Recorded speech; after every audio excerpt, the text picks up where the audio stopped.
Hello ನಮಸ್ತೆ ಎಲ್ಲರಿಗೂ ಬಿಂದು ದಾಂದು ಯೂಟ್ಯೂಬ್ಗೆ ಚಾನಲ್ಗೆ ಸ್ವಾಗತ. ಇವತ್ತು ನಾನು ಪಲ್ಯ ಹಾಗೂ ಬೇಳೆ ಸಾರು ಹಾಗಲಕಾಯಿ ಪಲ್ಯ ಹೇಗೆ ಮಾಡೋದು ಅಂತ ಎಷ್ಟು ಬೇಗ ಫಟಾಫಟ್ ಅಂತ ಮಾಡೋದು ಅಂತ ತಿಳಿಸ್ಕೊಡ್ತಾ ಇದ್ದೀನಿ. ಅದರಲ್ಲಿ ಮೊದಲಿಗೆ ನಾನು ಆಲೂಗಡ್ಡೆ ಬದನೆಕಾಯಿ ಪಲ್ಯ ಮಾಡ್ತಾಯಿದ್ದೀನಿ. ಅದಕ್ಕೆ ಆಲೂಗಡ್ಡೆ ಬದನೆಕಾಯಿನ ದಪ್ಪಗೆ ಹಚ್ಚಿಟ್ಕೊಂಡಿದ್ದೀನಿ. 2 ಈರುಳ್ಳಿ, 2 ಟೊಮೆಟೊ, ಹಾಗೆ 1 ಸ್ಪೂನ್ ಶುಂಠಿ ಬೆಳ್ಳುಳ್ಳಿ ಪೇಸ್ಟು, 1 ಸ್ಪೂನ್ ಸಾಂಬಾರು ಪುಡಿ, ಅರ್ಧ ಸ್ಪೂನ್ ಗರಂ ಮಸಾಲ, ಅರ್ಧ ಸ್ಪೂನ್ ಅರಿಶಿನ ಪುಡಿಯನ್ನು ತೊಗೊಂಡಿದ್ದೀನಿ. ಈಗ ನಾನು ಮೊದಲಿಗೆ ಕುಕ್ಕರ್ನ ಬಿಸಿ ಮಾಡಿಕೊಂಡು ಎಣ್ಣೆ ಹಾಕಿ ಬಿಸಿ ಮಾಡಿ ಅದಕ್ಕೆ ಈರುಳ್ಳಿನ ಹಾಕೋತಾ ಇದ್ದೀನಿ. ಈರುಳ್ಳಿ ಚೆನ್ನಾಗಿ ಬಾಡಿಸಿದ ನಂತರ ಅದಕ್ಕೆ ಶುಂಠಿ ಬೆಳ್ಳುಳ್ಳಿ ಪೇಸ್ಟ್ ಕೂಡ ಹಾಕ್ಕೊಂಡಿದ್ದೀನಿ. ಇಲ್ಲಿ ಸ್ಕಿಪ್ ಆಗಿಬಿಟ್ಟಿದೆ, ನೀವು ಹಾಕ್ಕೊಳ್ಳಿ.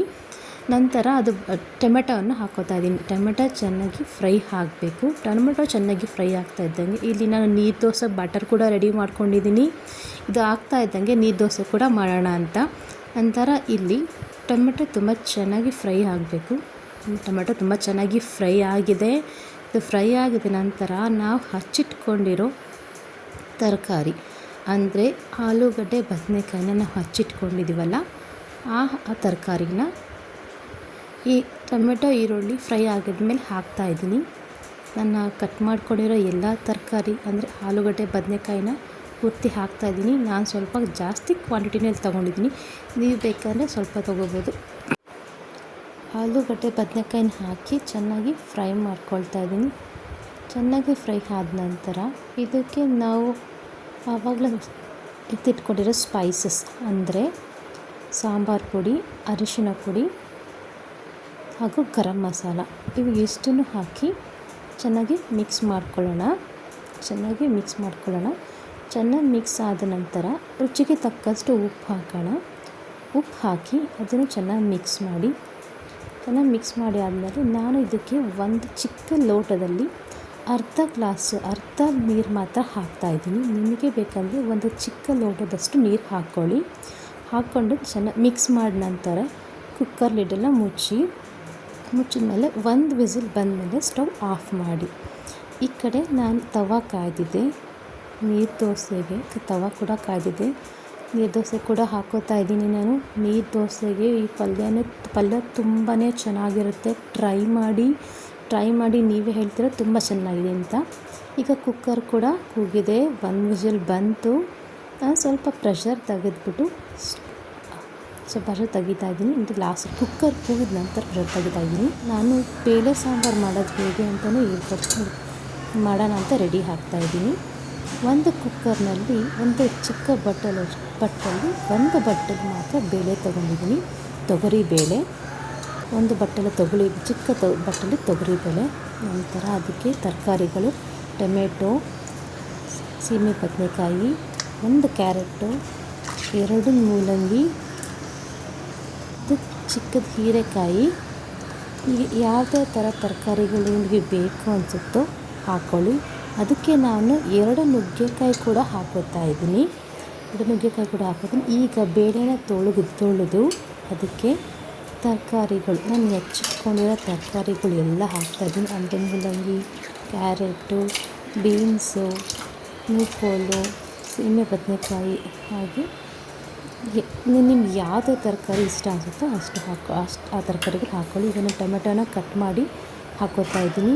ನಾನು ಒಂದು ಈರುಳ್ಳಿನಲ್ಲಿ ಅರ್ಧ ಈರುಳ್ಳಿ ಮಾತ್ರ ಕಟ್ ಮಾಡಿ ಕುಕ್ಕರಲ್ಲಿ ತರಕಾರಿ ಜೊತೆ ಬೇಯಿಸ್ಕೊಳ್ತಾ ಇದ್ದೀನಿ. ಜೊತೆಗೆ ಅರಿಶಿನ ಕೂಡ ಹಾಕಿದ್ದೀನಿ. ಇನ್ನೂ ಅರ್ಧ ಈರುಳ್ಳಿನ ಒಗ್ಗರಣೆಗೆ ಬಳಸೋದಕ್ಕೆ ಎತ್ತಿಟ್ಕೊಂಡಿದ್ದೀನಿ. ಈಗ ಕುಕ್ಕರ್ನ ಲಿಡ್ ಮುಚ್ಚಿ 1 ವಿಸಿಲ್ ಬರೋವರೆಗೂ ಕಾದು 1 ವಿಸಿಲ್ ಬಂದ ನಂತರ ಸ್ಟವ್ ಆಫ್ ಮಾಡಿ. ನಂತರ ಇದಕ್ಕೆ ನಾನು ಹಾಗಲಕಾಯಿ ಪಲ್ಯ ಕೂಡ ಜೊತೆಗೆ ಮಾಡ್ಕೊಳ್ತಾ ಇದ್ದೀನಿ. ಅದಕ್ಕೂ ಅಷ್ಟೇ 2 ಈರುಳ್ಳಿ, 2 ಟೊಮೆಟೊ, 4 ಎಸಳು ಬೆಳ್ಳುಳ್ಳಿ, 1 ಕರಿಬೇವಿನ ಎಲೆ ಅಷ್ಟು ಸಾಕು. ಈಗ ಕುಕ್ಕರ್ನ ಆ ಕಡೆ ಸ್ಟವ್ ಶಿಫ್ಟ್ ಮಾಡಿಕೊಂಡು ಈ ಕಡೆ ಒಂದು ಪ್ಯಾನ್ ಇಟ್ಕೊಂಡು ಪ್ಯಾನಿಗೆ ಸ್ವಲ್ಪ ಎಣ್ಣೆ ಹಾಕ್ಕೊಂಡು ಎಣ್ಣೆ ಕಾದ ನಂತರ ಆ ಕಡೆ ಕುಕ್ಕರ್ನಲ್ಲಿ ಬೇಳೆ ಸಾಂಬಾರು ರೆಡಿ ಆಗ್ತಿದೆ. ಈ ಕಡೆ ಪ್ಯಾನಲ್ಲಿ ಹಾಗಲಕಾಯಿ ಪಲ್ಯ ಕೂಡ ರೆಡಿ ಮಾಡೋಣ ಅಂತ ಪಟಾಪಟ ಅಂತ ಬೇಗ ಸಾಸಿವೆ ತೊಗೊಂಡು ಎಣ್ಣೆ ಕಾದ ನಂತರ ಸಾಸಿವೆ ಹಾಕಿ ಚಿಟಪಟ ಅಂದ ತಕ್ಷಣ ಬೆಳ್ಳುಳ್ಳಿನ ಜಜ್ಜಿಕೊಂಡು ಹಾಕ್ಕೊಳ್ಳೋಣ. ಎಣ್ಣೆ ಸಾಸಿವೆ ಹಾಕಿ ಬೆಳ್ಳುಳ್ಳಿ ಜಜ್ಜಿಕೊಂಡಿದ್ದನ್ನು ಹಾಕೋಣ. ಬೆಳ್ಳುಳ್ಳಿ ಕರಿಬೇವಿನ ಸೊಪ್ಪು ಹಾಕಿ ಫ್ರೈ ಮಾಡಿಕೊಂಡು, ಬೆಳ್ಳುಳ್ಳಿ ಸಾಸಿವೆ ಕರಿಬೇವಿನ ಸೊಪ್ಪು ಹಾಕಿ ಚೆನ್ನಾಗಿ ಫ್ರೈ ಮಾಡಿ, ಬೆಳ್ಳುಳ್ಳಿ ಚೆನ್ನಾಗಿ ಫ್ರೈ ಆದ ನಂತರ ಈರುಳ್ಳಿನ ಹಾಕಿ ಚೆನ್ನಾಗಿ ಫ್ರೈ ಮಾಡ್ಕೊಳ್ಳೋಣ.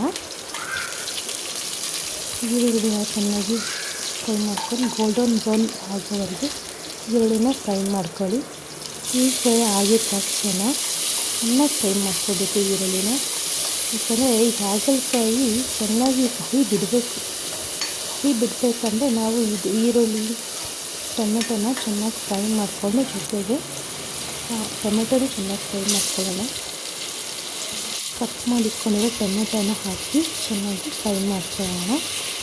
ಟೊಮೆಟೊ ಚೆನ್ನಾಗಿ ಫ್ರೈ ಆಗಬೇಕು. ಚೆನ್ನಾಗಿ ಫ್ರೈ ಆಗಬೇಕಂದ್ರೆ ಈರುಳ್ಳಿ ಟೊಮೆಟೊ ಚೆನ್ನಾಗಿ ಫ್ರೈ ಆಗಬೇಕು. ಒಂದು ಸ್ವಲ್ಪ ಸಾಫ್ಟ್ ಆಗೋವರೆಗೆ ಫ್ರೈ ಮಾಡ್ಕೊಳ್ಳೋಣ. ಸಾಫ್ಟಾಗಿ ಫ್ರೈ ಆಗಿದ ನಂತರ ನಾವು ಇದಕ್ಕೆ ಹಚ್ಚಿಟ್ಕೊಂಡಿರೋ ಹಾಗಲಕಾಯಿ, ಅಂದರೆ ರೌಂಡ್ ಶೇಪಲ್ಲಿ ಹಚ್ಚಿಟ್ಕೊಂಡಿದ್ವಲ್ಲ ಹಾಗಲಕಾಯಿನ, ಆ ಹಾಗಲಕಾಯಿಗಳನ್ನು ಇದರೊಳಗಡೆ ಹಾಕೋಣ. ಇದು ಚೆನ್ನಾಗಿ ಫ್ರೈ ಆಗಬೇಕು. ಟೊಮೆಟೊ ತುಂಬ ಚೆನ್ನಾಗಿ ಈರುಳ್ಳಿ ಟೊಮೆಟೊ ಫ್ರೈ ಆಗಬೇಕು. ಫ್ರೈ ಆದಮೇಲೆ ನಾವು ಹಾಗಲಕಾಯಿನ ಹಾಕ್ಕೊಳ್ಳೋದು. ಎಲ್ಲ ಹಾಗಲಕಾಯಿಗಳನ್ನು ಹಾಕ್ಕೊಳ್ಳೋಣ. ಕಟ್ ಮಾಡಿ ಹೆಚ್ಚಿಟ್ಕೊಂಡಿರೋಂಥ ಹಾಗಲಕಾಯಿನ ಹಾಕ್ಕೊಳ್ಳೋಣ. ಹಾಕ್ಕೊಂಡು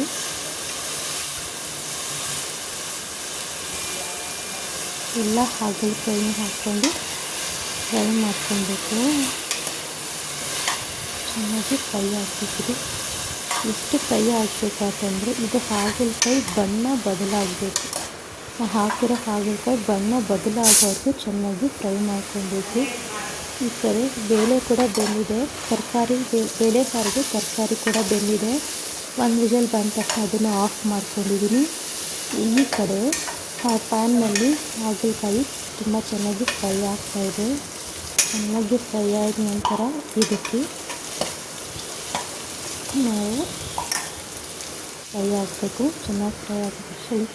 ಇಲ್ಲಿ ಎಲ್ಲ ನಾನು ತರಕಾರಿಗಳನ್ನ ಮಾರ್ಕೆಟಿಂದ ತಂದ ತರಕಾರಿಗಳನ್ನೆಲ್ಲನೂ ಬಿಡಿಸಿ ಸಪ್ರೇಟಾಗಿ ಕವರ್ನಲ್ಲಿ ಕಟ್ಟಿ ಫ್ರಿಜ್ಜಲ್ಲಿ ಸ್ಟೋರ್ ಮಾಡ್ಕೊಳ್ತೀನಿ. ನಾನು ಸ್ಟೋರ್ ಮಾಡ್ಕೊಳ್ಳೋದ್ರಿಂದ ಬೇಗ ಅಡುಗೆ ಮಾಡೋದಕ್ಕೆ ಹೆಲ್ಪ್ ಆಗುತ್ತೆ ನನಗೆ. ಮತ್ತು ಹೆಲ್ಪ್ ಮಾಡ್ತಾರೆ ನನಗೆ. ತರಕಾರಿಗಳೆಲ್ಲ ಹೆಚ್ಚಿಕೊಡ್ತಾರೆ, ಸಪ್ರೇಟ್ ಮಾಡಿ ಎಲ್ಲ ಇಟ್ಟಿರ್ತಾರೆ.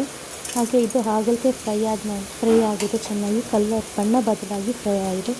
ಇದಕ್ಕೆ ಸ್ವಲ್ಪ ಉಪ್ಪು ಹಾಕ್ಕೊಂಡು 1 ಸ್ಪೂನ್ ಸಾಂಬಾರು ಪುಡಿ ಹಾಕ್ಕೊಳ್ಳೋಣ.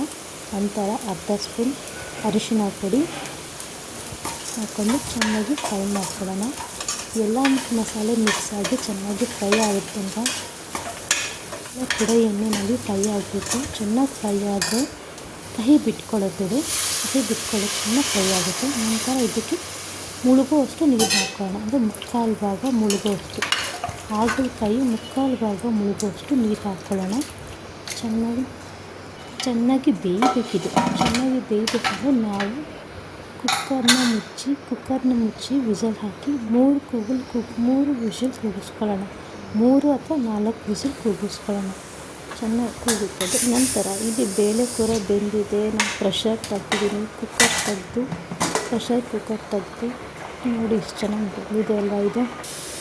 ಇದನ್ನು ಇವಾಗ ಸ್ವಲ್ಪ ಅದ್ರಲ್ಲಿ ಬೆಂದಿರೋ ಟೊಮೆಟೊಗಳು 3 ಬೇಯೋಕ್ಕೆ ಟೊಮೆಟೊ ಹಾಕಿದ್ದಲ್ಲ, ಆ 3 ಟೊಮೆಟೊನ ತಗೊಳ್ಳೋಣ. ತಗೊಂಡು ಸ್ವಲ್ಪ ನೀರು ಹಾಕಿ ನಾವು ಆವಾಗಲೇ ಎತ್ತಿಟ್ಕೊಂಡಿರೋ ನುಗ್ಗೆಕಾಯಿನ ಇವಾಗ ಹಾಕಿ ಉಪ್ಪು ಹಾಕಿ ಸ್ವಲ್ಪ ನೀರು ಹಾಕಿ ಚೆನ್ನಾಗಿ ಮಿಕ್ಸ್ ಮಾಡೋಣ. ಮಿಕ್ಸ್ ಮಾಡಿದ ನಂತರ ನಾವು ಬೇಯಿಸಿಟ್ಕೊಂಡಿರೋ ಟೊಮೆಟೊನ ರುಬ್ಕೊಂಡು ಬರೋಣ. ಅಷ್ಟರಲ್ಲಿ ರುಬ್ಕೊಂಬರೋಣ. ಈ ಕಡೆ ಹಾಗಲಕಾಯಿ ಕೂಡ ಹಾಕಿದೆ, ಒಂದು ಕಡೆ ಮುದ್ದೆ ಕೂಡ ಇಕ್ಕಿದ್ದೀನಿ. ಈ ಕಡೆ ಸಾರಿಗೆ ಮಸಾಲೆ ಕೂಡ ಹಾಕಬೇಕು. ಮಸಾಲೆ ಏನಪ್ಪ ಅಂತಂದರೆ ಈ ಟೊಮೆಟೊನ ರುಬ್ಬಿದ್ದೀನಿ, ಟೊಮೆಟೊ ಹಾಕಿದ್ದೀನಿ. ಇವಾಗ ಚೆನ್ನಾಗಿ ಮಿಕ್ಸ್ ಮಾಡೋಣ. ಮಿಕ್ಸ್ ಮಾಡೋದು 1 ಸ್ಪೂನ್ ಸಾಂಬಾರು ಪುಡಿ. ಈ ಕಡೆ ಪ್ಯಾನ್ನಲ್ಲಿ ಹಾಗಲಕಾಯಿ ಇಟ್ಟಿದ್ದು ಅದು ಕೂಡ ಕೂಗ್ತಾ ಇದೆ. ಈಗ ನಾವು ಸಾಂಬಾರಿಗೆ 1 ಸ್ಪೂನ್ ಸಾಂಬಾರು ಪುಡಿ ಹಾಕಿ ಅದನ್ನು 1.5 ಸ್ಪೂನ್ ಹಾಕಿ ಸ್ವಲ್ಪ ನೀರು ಹಾಕಿ ಮಿಕ್ಸಿ ಹಾಕ್ಕೊಂಬರೋಣ. ಅದನ್ನು ಹಾಕಿದ್ದು ಅದನ್ನು ಬೇಳೆಗೆ ಹಾಕಿ ಸಾಂಬಾರು ಹಾಕಿ ಮಿಕ್ಸ್ ಮಾಡೋಣ. ಮಿಕ್ಸ್ ಮಾಡಿ ನೋಡಿ ಈ ಥರ ಆಗಬೇಕು. ಈ ಥರ ಕನ್ಸಿಸ್ಟೆನ್ಸಿ ಬರಬೇಕು. ಈ ಥರ ಕನ್ಸಿಸ್ಟೆನ್ಸಿ ಬಂದ ನಂತರ ಇದನ್ನು ಕುಕ್ಕರನ್ನು ಮುಚ್ಚೋಣ. ಇದನ್ನು ಕುಕ್ಕರ್ ಮುಚ್ಚಿ ಒಂದು ವಿಸಿಲ್ ಪೂರ್ತಿ ಬರಬಾರ್ದು. ಅದು ಪ್ರೆಷರ್ ಬಂದ ತಕ್ಷಣ ಆಫ್ ಮಾಡಿಬಿಡ್ಬೇಕು. ಕುಕ್ಕರ್ ಕೂಗೋಕ್ಕಿಂತ ಮುಂಚೆ ಆಫ್ ಮಾಡಿಬಿಡ್ಬೇಕು. ಈ ಕಡೆ ನಾನು ಟೈಮ್ ಆಗಿದೆ ಅಂತ ಮುದ್ದೆಗೂ ಹಾಕ್ಕೊಂಡಿದ್ದೀನಿ. ಮುದ್ದೆಗೆ ಅಷ್ಟು ಹಾಕ್ತಾಯಿದ್ದೀನಿ. ಈ ಕಡೆ ಹಾಗಲಕಾಯಿ ಕೂಡ ಪ್ರೆಷರ್ ಹೋಗಿದೆ. ನೋಡಿ ಎಷ್ಟು ಚೆನ್ನಾಗಿ ಬೆಂದಿದೆ ಇದನ್ನು ಹೀಗೆ ನೋಡಿದ್ರೆ ಎಷ್ಟು ಬೆಂದಿದೆ ಅಂತ ಆಯಿತು. ಹೀಗೆ ಫಸ್ಟ್ ನೋಡಿ ಎಷ್ಟು ಚೆನ್ನಾಗಿ ಬೆಂದಿದೆ ಗೊತ್ತಾ. ಇವಾಗ ಈ ನೀರೆಲ್ಲ ಡ್ರೈ ಮಾಡ್ಕೊಳ್ಳೋಣ. ತುಂಬಾ ಚೆನ್ನಾಗಿರುತ್ತೆ, ಸಕ್ಕತ್ತಾಗಿರುತ್ತೆ. ಯಾರ್ಯಾರು ಹಾಗಲಕಾಯಿ ತಿನ್ನಲ್ಲ ಅಂತೀರೋ ಅಂಥವ್ರು ಕೂಡ ಟೇಸ್ಟ್ ಮಾಡಿ ನೋಡ್ತಾರೆ. ಟೇಸ್ಟ್ ಮಾಡಿ ನೋಡಿ, ಸಕ್ಕತ್ತಾಗಿರುತ್ತೆ. ಇವಾಗ ಸಾಂಬಾರು ಆಗಿದೆ ನೋಡಿ ಎಷ್ಟು ಚೆನ್ನಾಗಿದೆ. ಸಾಂಬಾರಿಗೆ ಒಗ್ಗರಣೆ ಹಾಕ್ಕೊಳ್ಳೋಣ. ಎಣ್ಣೆ, ಸಾಸಿವೆ, ಕರಿಬೇವಿನ ಸೊಪ್ಪು, ಆವಾಗಲೇ ಅರ್ಧ ಈರುಳ್ಳಿ ಎತ್ತಿಟ್ಕೊಂಡಿದ್ದೀನಿ. ಆ ಈರುಳ್ಳಿ ಕೂಡ ಕಟ್ ಮಾಡಿ ಒಗ್ಗರಣೆ ಹಾಕ್ಕೊಳ್ತಾಯಿದ್ದೀನಿ. ಈ ಸಾಂಬಾರಿಗೆ ಒಗ್ಗರಣೆ ಹಾಕ್ತಿದ್ದೀನಿ. ಘಮ ಎಷ್ಟು ಘಮ ಅಂತಿದೆ ಗೊತ್ತಾ. ಈ ಕಡೆ ಹಾಗಲಕಾಯಿ ಕೂಡ ಡ್ರೈ ಆಗಿದೆ, ಸೂಪರಾಗಿದೆ. ಟೇಸ್ಟ್ ಮಾಡಿ ನೋಡಬೇಕು. ಚಪಾತಿ ಸಕ್ಕತ್ತಾಗಿರುತ್ತೆ. ರಾಗಿ ಮುದ್ದೆ, ನುಗ್ಗೆಕಾಯಿ ಬೇಳೆ ಸಾರು, ಹಾಗಲಕಾಯಿ ಪಲ್ಯ ಹೆಂಗಿರುತ್ತೆ ಗೊತ್ತಾ, ಸಕ್ಕತ್ತಾಗಿರುತ್ತೆ. ತಿಂದು ನೋಡಿ. ತರಕಾರಿ, ನುಗ್ಗೆಕಾಯಿ ಬೇಳೆ ಸಾರು, ರಾಗಿ ಮುದ್ದೆ, ಹಾಗಲಕಾಯಿ ಪಲ್ಯ ಸಕ್ಕತ್ತಾಗಿರುತ್ತೆ. ಒಂದೇ ಒಂದ್ಸರಿ ಟೇಸ್ಟ್ ಮಾಡ್ತೀನಿ, ನೀವು ಕಳ್ದೋಗ್ಬಿಡ್ತೀರ, ಅಷ್ಟು ಚೆನ್ನಾಗಿರುತ್ತೆ. ತಿಂದು ನೋಡಿ. ಯಮ್ಮಿ.